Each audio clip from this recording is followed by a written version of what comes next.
Hello साथी नमस्कार। यो चाहिँ गोडर्स V1 हो। यो चाहिँ मिसफायर भएर आएको छ साथी हो। ट्युब हेर्नु त, ट्युब यस्तो भएको छ आकाशको रात्रिको समयमा हामी आकाशमा हेर्दाखेरि कस्तो राम्रो देखिन्छ नि ताराहरूको, त्यस्तै भइरहेको छ यो ट्युब। अब यसलाई चाहिँ अब कोही फ्लास बनाउन सिक्ने साथीहरू हुनुहुन्छ भने चाहिँ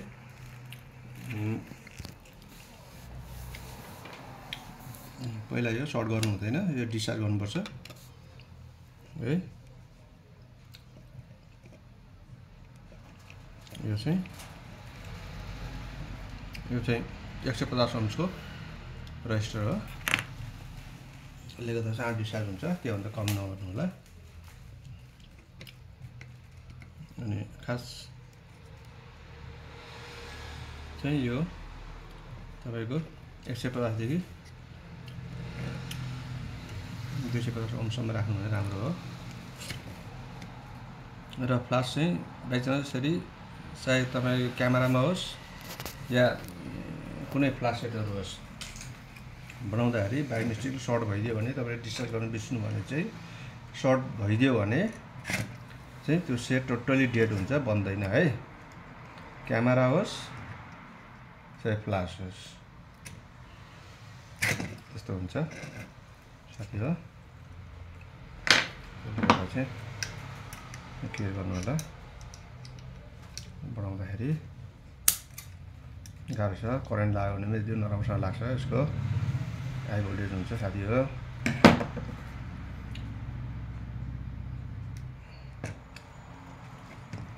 यसलाई चाहिँ ट्युब हेर्नुहोस् है कस्तो हुन्छ।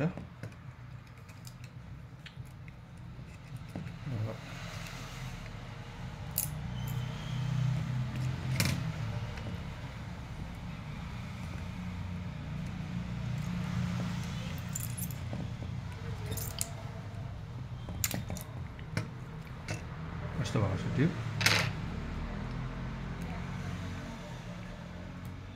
यसो मैले अघि रेडी पारिरहेको थिएँ र यसमा ट्युबहरू चाहिँ तपाईँहरूले युज गर्दाखेरि चाहिँ यो अघि मैले हातले बाइचान्स छुइन्छ, हातले छुनु हुँदैन साथीहरू। तपाईँले हातले छुँदा यहाँ चक्र बस्छ, त्यो चक्रले गर्दा ट्युब चाहिँ चाँडै ड्यामेज हुने सम्भावना हुन्छ। त्यसले गर्दा सफा गर्नुपर्ने हुन्छ। यति छेउछेउ छुँदाखेरि, छेउछेउमा छुँदाखेरि चाहिँ केही हुँदैन।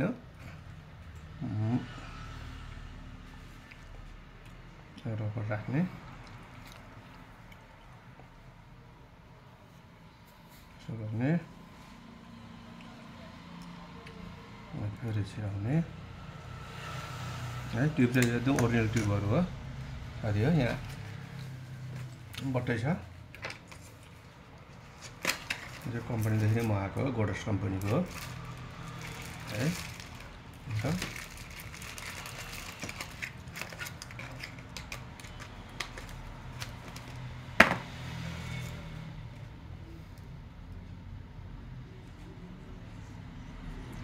र गर्न चाहिँ म क्यामेराको काम पनि गर्छु गर्न चाहिँ, तर स्पेसल म अहिले चाहिँ यो रुममा फ्लासहरू मात्रै बनाउँछु। क्यामेरा पनि गर्छु, बढी मात्रामा सोनी र क्याननहरू मात्रै हेर्ने गर्छु।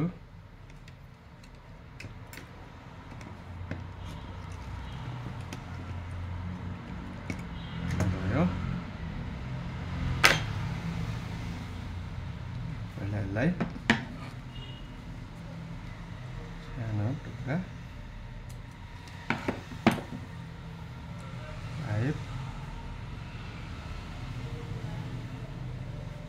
र यो चाहिँ मिस फायर भएकोले हुन्थ्यो।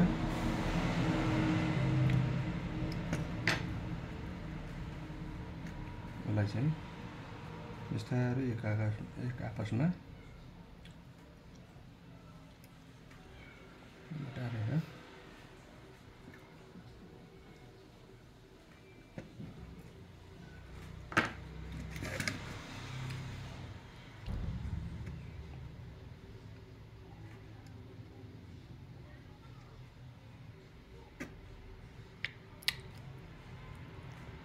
यसलाई चाहिँ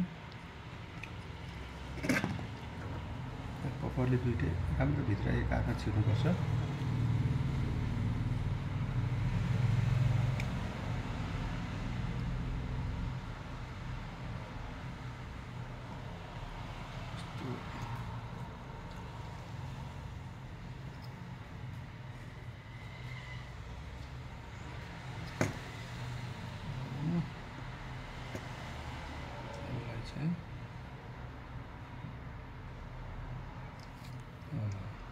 चेप्यो। अब यसरी गरेपछि आइरनले हल्का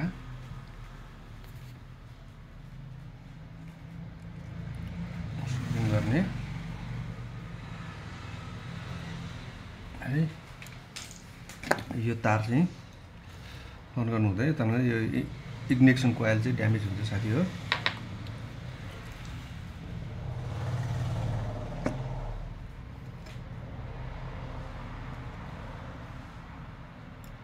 यसलाई चट्टसँगले यसो गर्ने।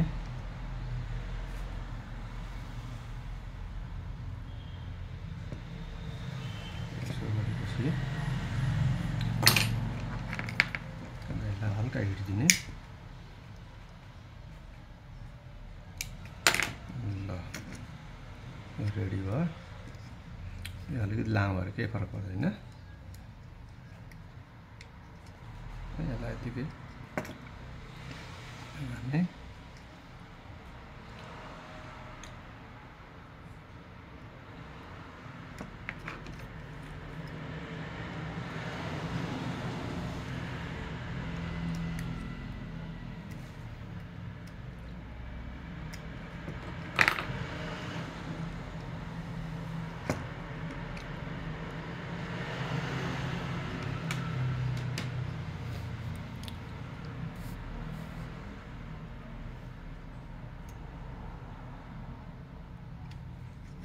गर्ने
र यस्तो इलेक्ट्रोनिक सामानहरू चाहिँ यहाँहरूले चिसोहरूबाट चाहिँ बचाउनु होला।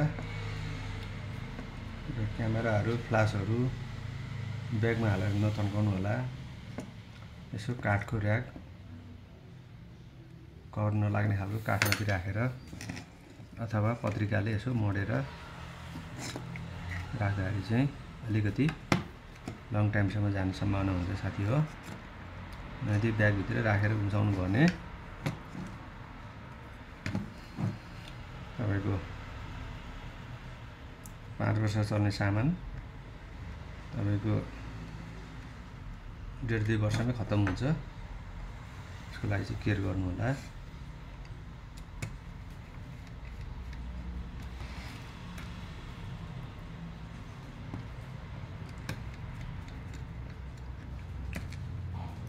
र पानीहरूबाट चाहिँ बेसी बचाउनु पर्ने हुन्छ।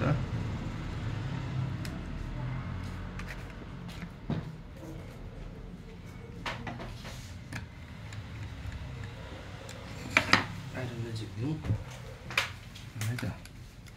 एकचोटि यतिकै अन गराउने। लेख्नु डटपेन छ, लेख्न पाए हुन्थ्यो यहाँ।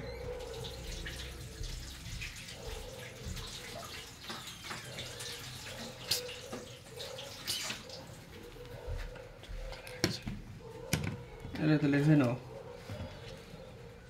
यसले लेख है 2082 यो के हो 04 आज 4 गते हो 4 कि 5 हो अब कहाँ 5 हुन्छ 2 3 अब 4 हो 04 है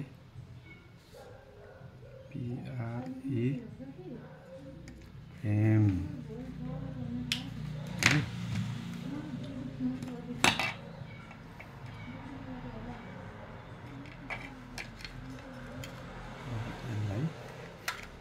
यसरी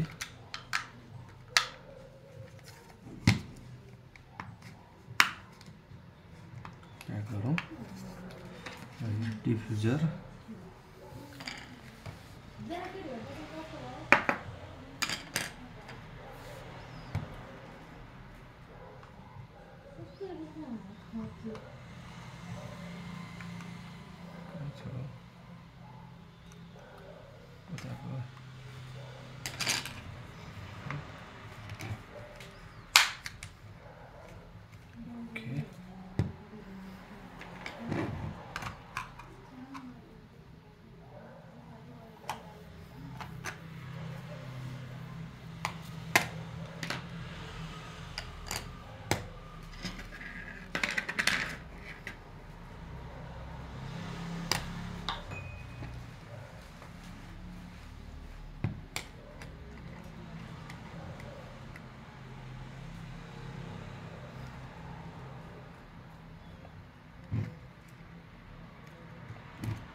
टेस्ट गरौँ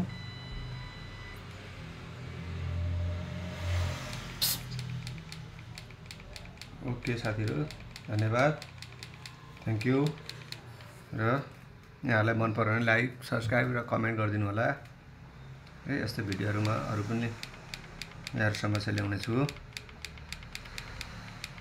र मैले जानेको चीजहरु